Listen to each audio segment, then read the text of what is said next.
Hello friends ଆପଣଙ୍କୁ Odisha exam ଚ୍ୟାନେଲକୁ ସ୍ୱାଗତ କରୁଛି। ଯେଉଁ ପିଲାମାନେ ଓଡ଼ିଶା ଆଦର୍ଶ ବିଦ୍ୟାଳୟ ଏଣ୍ଟ୍ରାନ୍ସ ଏକ୍ଜାମ 2025 ଦେଇଥିଲେ ଗତ ମାସ ଜାନୁଆରୀ 7 ତାରିଖରେ class 6, 7th, 8th, 9th admission ପାଇଁ ସେମାନେ ନିଶ୍ଚୟ ଅପେକ୍ଷା କରିଛନ୍ତି ସେମାନଙ୍କ ରିଜଲ୍ଟକୁ। ସେମାନଙ୍କ ମନରେ ଗୋଟିଏ ପ୍ରଶ୍ନ ଆସୁଥିବ, ରିଜଲ୍ଟ କେବେ ଆସିବ? ଆସନ୍ତୁ ଆଜି ଏହି ଭିଡ଼ିଓରେ ଜାଣିବା ରିଜଲ୍ଟ କେବେ ସୁଦ୍ଧା ଆସିବ, ଆପଣଙ୍କ ରିଜଲ୍ଟ ଆସିଲା ପରେ କିପରି ଭାବରେ ଚେକ୍ କରିବେ, ଡିଟେଲ୍ସ ଜାଣିବା ଏହି ଭିଡ଼ିଓରେ। ଯଦି ଆପଣମାନେ ଚାହୁଁଛନ୍ତି ରିଜଲ୍ଟ ବାବଦରେ ଲେଟେଷ୍ଟ ଇନଫର୍ମେସନ୍ ପାଇବା ପାଇଁ, ତେବେ ଆପଣ ଗୁଗୁଲ୍ ସର୍ଚ୍ଚରେ ଟାଇପ୍ କରିବେ ଆଦର୍ଶ ରିଜଲ୍ଟ 2025। ଆଦର୍ଶ ରିଜଲ୍ଟ 2025 ଟାଇପ୍ କରିକି ସର୍ଚ୍ଚ କରିଲେ ଆପଣ ଏହିପରି ପେଜ୍କୁ ଆସିଥିବେ। ଏଠାରେ ତଳକୁ ଟିକେ ସ୍କ୍ରୋଲ୍ କରିବେ। ତଳକୁ ସ୍କ୍ରୋଲ୍ କଲେ ଦେଖନ୍ତୁ ଓଡ଼ିଶା ଏକ୍ଜାମ୍ସ.com ଲିଙ୍କଟି ଆପଣ ପାଇଯିବେ। OABS entrance result 2025 check year. ଏଇ ଲିଙ୍କ ଉପରେ ଆପଣ କ୍ଲିକ୍ କରିବେ। କ୍ଲିକ୍ କଲେ ଆପଣ ଏଇ ପୋଷ୍ଟକୁ ଆସିଯିବେ, କିମ୍ବା ଗୁଗୁଲ୍ ସର୍ଚ୍ଚରେ ଓଡ଼ିଶା ଏକ୍ଜାମ୍ସ.com ଟାଇପ୍ କରିକି ମଧ୍ୟ ଏଇ ପୋଷ୍ଟକୁ ଆପଣ ଆସିପାରିବେ। ତଳକୁ ଟିକେ ସ୍କ୍ରୋଲ୍ କରିବେ। ସ୍କ୍ରୋଲ୍ କଲେ ଆପଣ ଲିଙ୍କ ପାଇଯିବେ ରିଜଲ୍ଟ ଚେକ୍ କରିବାର।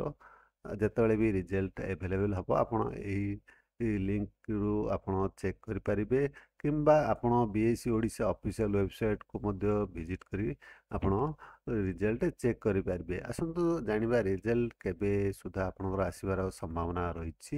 ଦେଖନ୍ତୁ, OABS ଏଣ୍ଟ୍ରାନ୍ସ ରିଜଲ୍ଟ 2025 ବା ଆଦର୍ଶ ବିଦ୍ୟାଳୟ result 2025 class 6, 7th, 8th, 9th will be available in the second week of February। ଆପଣ କୌଣସି ଅଫିସିଆଲ ଇନଫର୍ମେସନ୍ ବର୍ତ୍ତମାନ ପର୍ଯ୍ୟନ୍ତ ଆସିନାହିଁ ରିଜଲ୍ଟ ବାହାରିବାର, କିନ୍ତୁ ଆମେ ଯେତେ ଦୂର ସମ୍ଭାବନା ଆପଣଙ୍କର ରିଜଲ୍ଟ ଆସନ୍ତାକାଲି ବା ସୋମବାର ଦିନ ଆସିବାର ବହୁତ ସମ୍ଭାବନା ରହିଛି।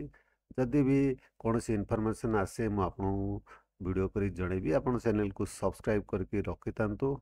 ଆପଣଙ୍କ ରିଜଲ୍ଟ ଖୁବ୍ ଶୀଘ୍ର ଆସିବାକୁ ଯାଉଛି, ଦିନେ ଦୁଇ ଦିନ ଭିତରେ। ଆମର ଆଶା କରୁଛୁ ଆପଣଙ୍କ ରିଜଲ୍ଟ ଖୁବ୍ ଶୀଘ୍ର ଆସିଯିବ।